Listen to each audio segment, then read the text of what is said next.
ইরানের সর্বোচ্চ জাতীয় নিরাপত্তা পরিষদের প্রধান মহসিন রেজাই সুস্পষ্ট করে বলেছেন, ভবিষ্যৎ মধ্যপ্রাচ্যে আমেরিকার কোনো জায়গা নেই, অর্থাৎ আমেরিকাকে মধ্যপ্রাচ্য ছেড়ে চলে যেতেই হবে। প্রিয় দর্শক, অন্যমঞ্চের আলোচনায় আপনাদের সকলকে আমন্ত্রণ জানাচ্ছি। আজ আমাদের সঙ্গে আমন্ত্রিত অতিথি হিসেবে আছেন আপনাদের সঙ্গে আছি আমি সিরাজুল ইসলাম। দর্শক, ইরানের সর্বোচ্চ জাতীয় নিরাপত্তা পরিষদের প্রধান মহসিন রেজাই সুস্পষ্ট করে বলেছেন, ভবিষ্যৎ মধ্যপ্রাচ্যে আমেরিকার কোনো জায়গা নেই, অর্থাৎ আমেরিকাকে মধ্যপ্রাচ্য ছেড়ে চলে যেতেই হবে। এই কথা কার কাছে বলেছেন? এই কথা বলেছেন ইরাকের সুপ্রিম জুডিশিয়াল কাউন্সিলের প্রধান, তার সাথে বৈঠকে। এদিকে আমেরিকা গতকাল যে প্রলয়ঙ্কারী নিষেধাজ্ঞা আরোপ করেছে ইরানের বিরুদ্ধে, সেই নিষেধাজ্ঞা কার্যকর হবে কি হবে না তা মূলত ডিপেন্ড করছে চীনের উপরে। চীন যদি এই নিষেধাজ্ঞা মেনে চলে তাহলে এই নিষেধাজ্ঞা কার্যকর হবে, আর যদি চীন নিষেধাজ্ঞা না মানে তাহলে নিষেধাজ্ঞা কার্যকর হবে না, কারণ ইরানের তেলের শতকরা 90% প্রায় শুধু একা চীন কিনে নেয়। এখন এই চীন কি করবে? চীনের পক্ষ থেকে কিন্তু অলরেডি বক্তব্য চলে এসেছে। কি বলেছে চীন? তারা কি মানবে এই নিষেধাজ্ঞা? তারা কি মানবে? এবং মার্কিন গণমাধ্যমগুলোতে বলা হচ্ছে যে মার্কিন প্রশাসন বা ডোনাল্ড ট্রাম্পের প্রশাসন যে ইরানের উপরে নিষেধাজ্ঞা দিয়েছে, সেই নিষেধাজ্ঞা কার্যকর করতে হলে বিশ্বের বহু সংখ্যক দেশকে ম্যানেজ করতে হবে আমেরিকাকে, কারণ আমেরিকা তো ইরানের কাছ থেকে তেল কেনে না, অন্যরা কেনে, অন্যদের সাথে বাণিজ্য আছে। সেই সমস্ত দেশকে থামাতে হবে। কারা কারা ইরানের কাছ থেকে তেল কেনে সেই আলোচনা আজকের এই ভিডিওতে করব। এছাড়া আরো বেশ কিছু প্রাসঙ্গিক বিষয় থাকবে। এর ভিতরে একটা গুরুত্বপূর্ণ বিষয় থাকবে, ওমানের পররাষ্ট্রমন্ত্রী আজ মঙ্গলবার 25শে আগস্ট তেহরান সফরে আসার কথা ছিল, তিনি অলরেডি তেহরান সফর করেছেন এবং ইরানের পররাষ্ট্রমন্ত্রী আব্বাস আরাগচির সাথে বৈঠক হয়েছে। এই বৈঠক কিসের, কি ব্যাপার এবং এর গুরুত্বটা কি, সে বিষয় নিয়েও আমি কথা বলবো। তো দর্শক, এই ভিডিও আশা করছি আপনাদের ভালো লাগবে। যদি ভিডিও ভালো লাগে তাহলে শেষ পর্যন্ত সঙ্গে থাকবেন, লাইক কমেন্ট করবেন আর চ্যানেলটি সাবস্ক্রাইব করে সাথেই থাকবেন। দর্শক, চলুন আমরা বিস্তারিত আলোচনা করি। আমি প্রথমে কি বলছিলাম, ইরানের সর্বোচ্চ জাতীয় নিরাপত্তা পরিষদের সচিব মহসিন রেজাইয়ের একটা বক্তব্য দিয়ে কথা বলছিলাম। তিনি কি বলেছেন? তিনি বলেছেন যে ভবিষ্যৎ মধ্যপ্রাচ্যে আমেরিকার কোনো জায়গা নেই।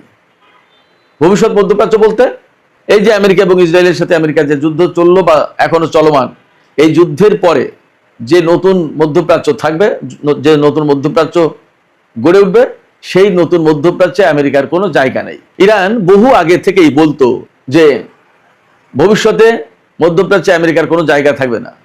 আপনাদের ছোটখাটো এই ভাই, এই বিশ্লেষক, আমি যে টুকটাক বিশ্লেষণ করি, আমিও বহু আগে থেকেই বলছি যে ভবিষ্যতে ইরান, চীন এবং রাশিয়ার যে বলয় গড়ে উঠবে, সেই বলয়ে তুরস্ক এবং পাকিস্তানের থাকার সম্ভাবনা আছে।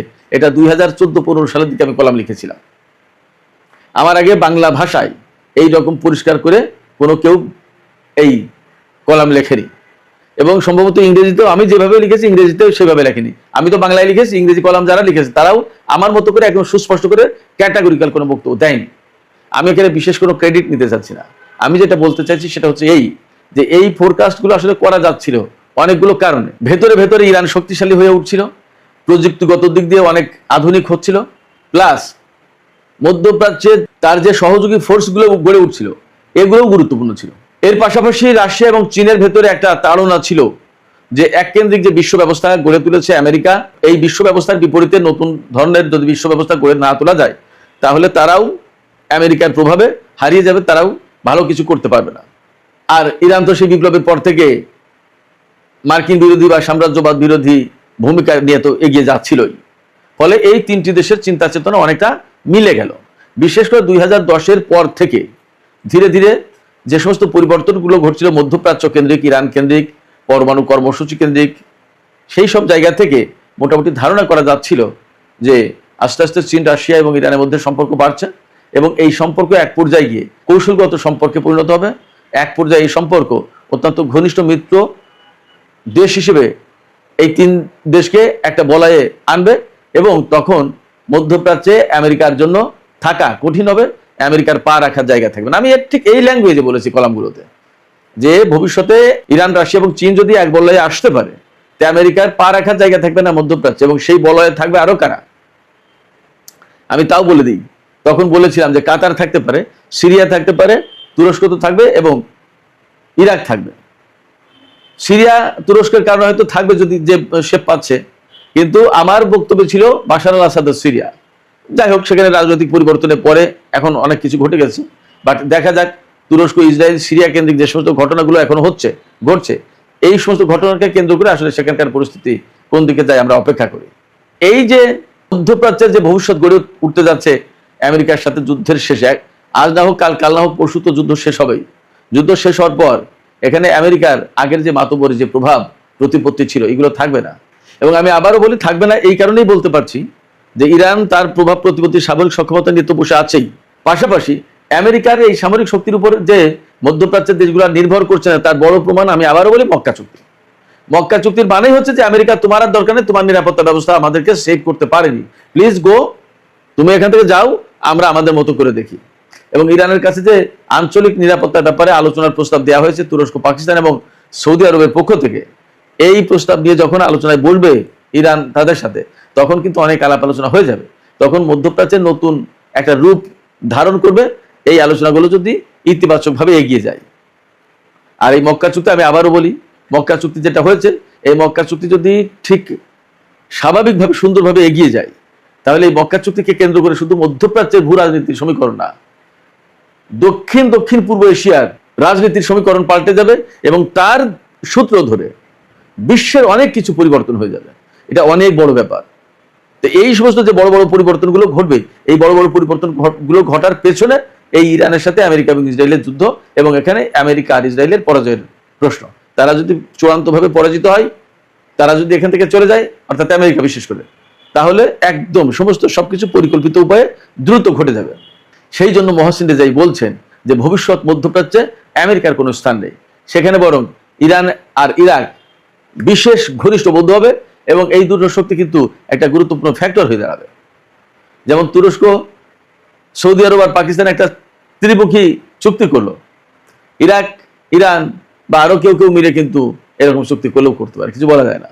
আর সবাই মিলে যদি মক্কা চুক্তিতে ঢুকে যায় এবং সেটা যদি কার্যকর শক্তিশালী জোট গঠন হয়, তাহলে সেটাই বরং বেশি ভালো হবে। দেখা যাক, আমরা অপেক্ষা করি কি করে তারা।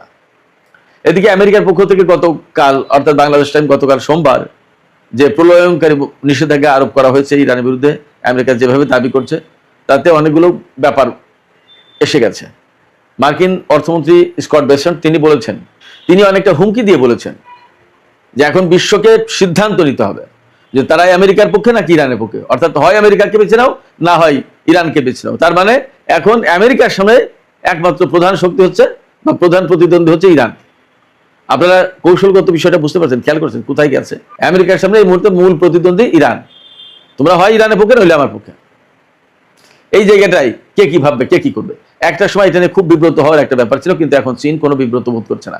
চীনের পররাষ্ট্র মন্ত্রণালয়ের মুখপাত্র লিন জিয়ান আজকে একদম সুস্পষ্ট করে বলেছে যে আমেরিকা এইভাবে হুমকি ধমকি দিতে পারে না।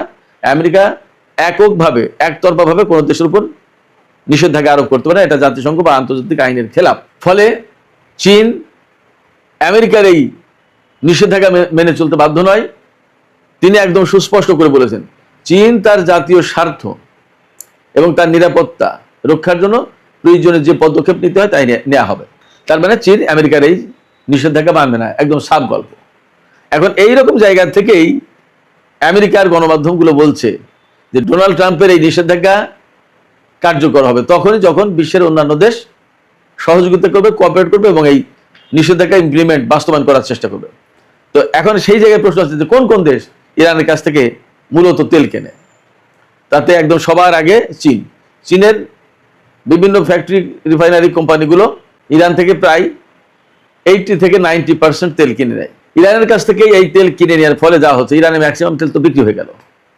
আরো তেল কেনে ইরানের কাছ থেকে ভারত যদিও 2019 সাল থেকে তেল কেনা বন্ধ করেছিল, কিন্তু এই 2026 সালে তারা ঠিকই ইরানের কাছ থেকে তেল কিনেছে।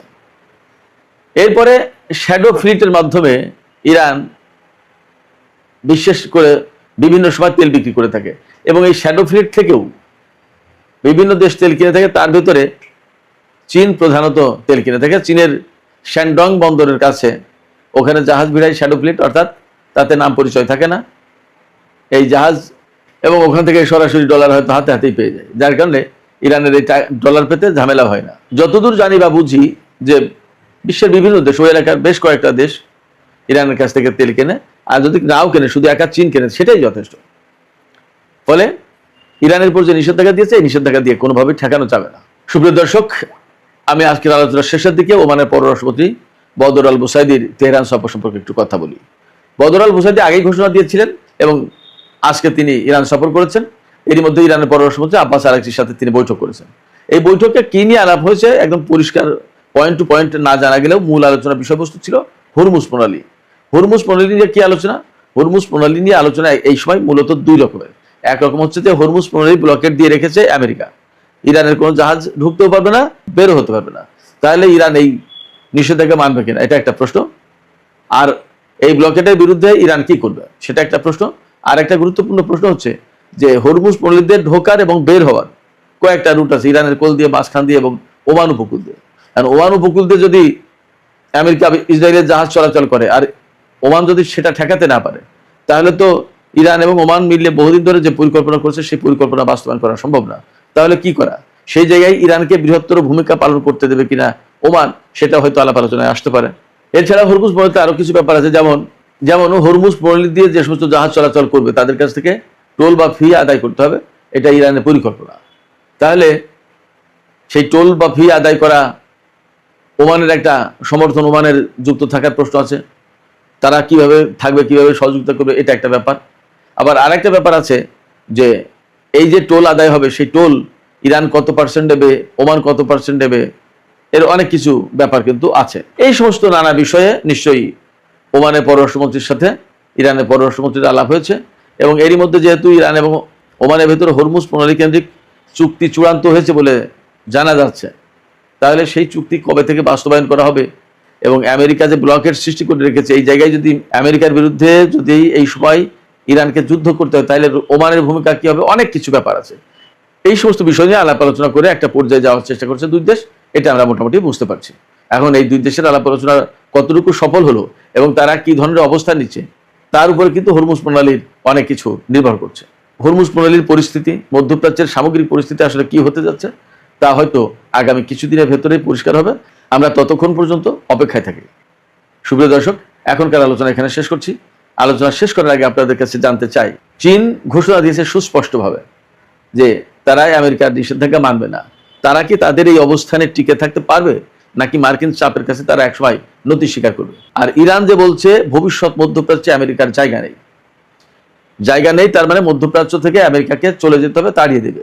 ইরান কি আসলে এতটা চাপ সৃষ্টি করতে পারবে মার্কিন সেনাবাহিনীর উপরে, যার কারণে তারা মধ্যপ্রাচ্য থেকে চলে যেতে বাধ্য হবে? দর্শক, আপনাদের মতামত জানিয়ে কমেন্টে লিখবেন। আর ভিডিও ভালো লাগলে লাইক, কমেন্ট, শেয়ার করবেন এবং চ্যানেলটি সাবস্ক্রাইব করে সাথেই থাকবেন। দর্শক, আজকের মতো আলোচনা এখানেই শেষ করছি। আপনারা সবাই অনেক অনেক ভালো থাকুন। আল্লাহ হাফেজ।